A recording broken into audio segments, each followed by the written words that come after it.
Build back better or broke? I'm Jeff Stein with today's Iowa Politics Report. Last Friday morning, the U.S. House passed the so-called Build Back Better Human Infrastructure Bill, some $2 trillion worth. It was a largely symbolic effort since there's no chance it will pass the Senate in current form, but it is the next logical step in the legislative process.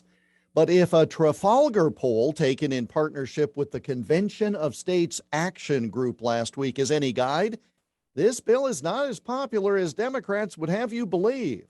A majority of the 1,000 likely 2022 voters surveyed, 52.4%, say the plan would be hurtful to America's economic recovery.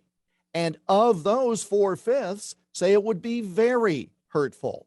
As we have frequently suggested here, elections turn on independents, and they also are solidly against the plan. A full 59.6% of independent likely voters next year think the human infrastructure bill will hurt the country's economic recovery.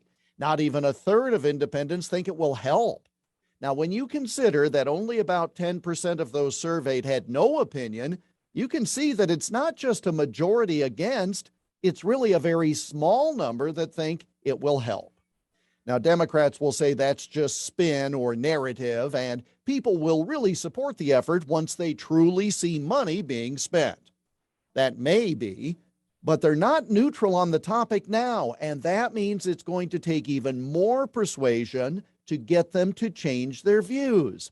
And with election margins being so small these days, that is not going to bode well for Democrats.